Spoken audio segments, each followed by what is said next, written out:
Sabe por que a gente muitas vezes está mergulhado profundamente tentando resolver um problema e a gente simplesmente não consegue enxergar nada diferente do que a gente sempre enxergou, ou seja, do caminho que a gente sempre enxergou? E isso tem a ver com a nossa experiência. E muitas vezes, quanto mais experiência a gente tem, mais difícil fica a gente enxergar inovação para o negócio que a gente faz e as ameaças que estão vindo de mercado. É sobre isso que nós vamos refletir hoje aqui. Nosso tema sobre um olhar diverso sobre o nosso negócio e para que a gente possa derrubar algumas certezas para estar aberto ao novo. Esse é o tema desse nosso episódio e eu espero que possa fazer uma reflexão, possa lhe provocar a fazer uma reflexão profunda sobre talvez o problema que você tenha para resolver agora, sobre o problema do seu negócio. Se você está me assistindo aqui no meu canal no YouTube, eu fico muito feliz, muito grato. Seja muito bem-vindo sempre aqui comigo, toda terça e toda quinta. Mas eu lhe peço, por favor, se inscreve no canal, ativa o sininho. E eu faço um desafio. Se gostar do tema de hoje, por favor, manda para um amigo, pelo menos, para provocar, para ampliar essa roda da nossa discussão. E eu quero muito ouvir o seu comentário sobre esse assunto. E o meu tema de hoje é sobre a grande dificuldade que muitas vezes a gente tem dentro daquele segmento que a gente atua, a profissão que a gente está, de enxergar com mais clareza um pouco as ameaças que estão vindo sobre o nosso segmento e de encontrar uma forma que seja diferente de fazer aquilo que a gente sempre faz.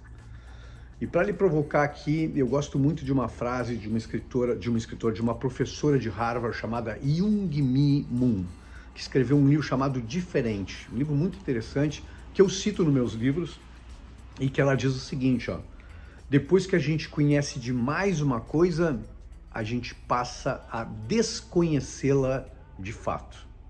Pega essa visão aqui, pega essa ideia. Depois que a gente aprende demais uma coisa, a gente passa a desconhecê-la de fato. É como se a gente enxergasse tanto aquilo e tivesse tão envolvido com aquilo que a gente faz, do jeito que a gente faz, com todos esses anos do jeito que a gente faz, que a gente simplesmente não conhece outro caminho. Então tem uma reflexão muito interessante aqui para a gente pensar por que inovação sempre vem de alguém de fora do segmento de onde a gente atua. E tem uma razão muito interessante aqui para a gente pensar. E é uma das teorias, obviamente, tem muitas formas de pensar isso, eu não quero ser o dono da verdade aqui, mas me chama a atenção um conceito que pode ajudar a gente a entender por que a gente não consegue enxergar com clareza, com tanta clareza quanto alguém de fora enxerga o nosso segmento ou enxerga os nossos problemas. E eu chamo isso de barreiras associativas. Esse é um olhar muito interessante de que todos nós temos barreiras associativas. Barreiras associativas entenda-se como conexões que a gente faz no nosso cérebro, né? Sinapse que a gente faz com os nossos neurônios e que determinam um certo caminho para a gente enxergar uma certa resposta. Se você pensar que isso nos ajuda maravilhosamente quando a gente tem muita bagagem, quando a gente tem muita experiência, por quê? Porque a gente se vale de tudo que a gente já fez, de tudo que a gente já aprendeu nos anos passados. Ou seja, um profissional que tem muita profundidade, tem muitos anos de experiência no segmento, ele tem muito mais profundidade e tem muito mais velocidade de resposta quando ele se defronta com um problema, porque ele tem experiência de muitos anos e ele rapidamente encontra a solução, o que talvez uma pessoa de fora não conseguisse enxergar tão rápido e tão profundo como o especialista faz. Tem uma teoria do Malcolm Gladwell, que não é dele, mas ele deu luz, jornalista americano, um escritor maravilhoso, Malcolm Gladwell, né, e que ele fala da teoria das 10.000 horas. E a teoria das 10.000 horas é que 10.000 horas são mais ou menos o equivalente a 10 anos de trabalho. E ele diz que depois que a gente sai da faculdade, depois que a gente se formou em alguma profissão e começa a exercer no mercado, e a gente vai, a gente faz, a gente erra, a gente busca uma solução. Aquela solução fica gravada na cabeça. E aí a gente faz de novo. Quando a gente se depara com um erro, a gente já tem a solução pronta. E a gente repete, por 10 anos consecutivos, e aí a gente consegue chegar assim no estado da arte daquilo que a gente faz. Não interessa se você é médico, neurocirurgião, se você é pedreiro, se você é pintor, se você é advogado, a gente vai exercitando, e aí nesses 10 anos a gente chega assim ao ápice da carreira. E ele justifica que por isso que depois de mais ou menos 10 anos depois de sair da faculdade, profissionais chegam assim no ápice, muito respeitados no mercado pelo seu talento que foi lapidado durante esse tempo. Fez sentido até aqui? Agora, qual é o problema?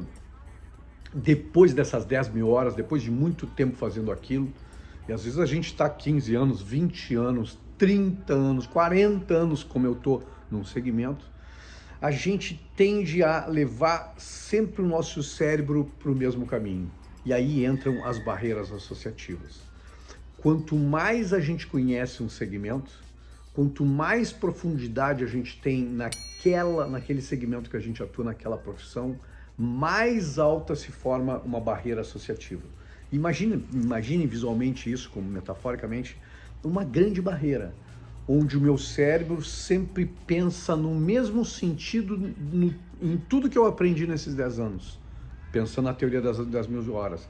Eu vou olhando problemas e soluções sempre na mesma direção, fazendo associações até a busca da solução que eu conheço. Por outro lado, quem tem barreira associativa baixa, ele não tem esse caminho cristalizado de sinapses no cérebro. Então, muitas vezes a gente faz associações completamente desconexas. Se você pegar alguém que não é da sua profissão, não é do seu segmento, e falar de alguma coisa, ele possivelmente faça soluções, busque soluções completamente desconexas daquilo que é o tradicional do segmento. E muitas vezes vai chegar a respostas completamente diferentes. Então, quando a gente tem barreira associativa alta, a gente tem um caminho cristalizado no cérebro. Quando a gente tem barreira associativa baixa, a gente tem barreira baixa, a gente não tem nenhum caminho cristalizado, a gente faz associações diversas. E por isso, sempre, quem tem barreira associativa baixa enxerga coisas que a gente não enxerga. Vou dar um exemplo rápido aqui que eu sempre uso em palestra, é bom para esclarecer. Se eu dissesse aqui a palavra provedor, e você, por acaso, fosse um advogado, certamente provedor, na etimologia da palavra é alguém ou algo que provê alguma coisa, lembraria de direito de família. Olha o caminho da sinapse. Direito de família, lembraria litígio, lembraria espólio, lembraria atrito entre famílias, sucessão, governança, alguma coisa nesse sentido. Ou seja, eu falo a palavra provedor, e você, se for advogado, vai pensar direito de família e vai seguindo esse caminho, fazendo associações. Agora, olha que maluco. Se eu falar provedor e você for uma pessoa de tecnologia, certamente vai ter um outro caminho completamente diferente. Vai pensar em provimento, mas de tecnologia, de informação, de armazenamento de informação, e talvez pense em nuvem, talvez pense em velocidade, talvez pense em investimento, talvez em capacidade. Ou seja, um advogado e uma pessoa de tecnologia vão ter caminhos totalmente diferentes para a mesma palavra. Então volta para o seu segmento e pensa comigo aqui. E analisa comigo que quase todas as grandes invenções que a gente conhece hoje não vieram do próprio segmento, porque esse segmento tem barreira associativa alta, vai pensar sempre do mesmo jeito. Então olha só, o Uber não foi inventado pela indústria automobilística. O Airbnb, que é uma invenção genial, não foi inventado pela indústria hoteleira, nem pela indústria da construção civil do mundo inteiro. Se vocês pensarem na Tesla, que inventou o carro elétrico, a Tesla é um outsider que veio de fora completamente e não da indústria automobilística. Se você pensar na Netflix, na invenção da Netflix, ela não veio da indústria cinematográfica. Se você pensar na SpaceX do Elon Musk, vai ver que era um olhar de fora de alguém que não era da indústria espacial e que conseguiu fazer coisas que a indústria aeroespacial nunca tinha conseguido fazer. Por exemplo, o foguete destruiu com o slogan de muita startup, porque os foguetes da SpaceX voam e retornam, ou seja, o foguete não dá ré, agora dá ré e ainda estaciona. E ele não era da indústria aeroespacial. O que eu estou querendo dizer com isso? Que a gente precisa se livrar das certezas que acabam pesando na nossa cabeça, e é por isso que a gente não encontra a solução para o nosso problema de agora, para o nosso negócio ou para a nossa carreira, para a nossa marca pessoal.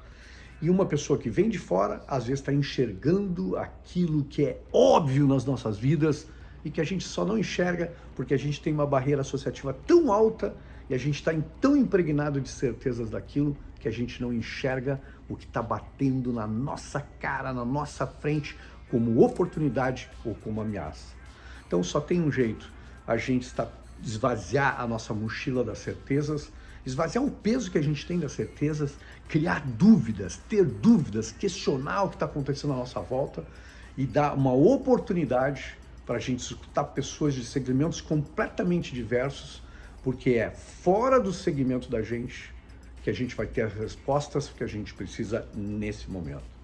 É estando aberto para olhar críticas, observações e leituras completamente diversas da nossa, é que a gente vai encontrar uma solução para o nosso problema de hoje. Eu espero que tenha feito sentido para você. Se fez sentido, se inscreve no canal, me deixa um comentário, manda para um amigo e eu te espero aqui no próximo episódio. Um forte abraço e até lá!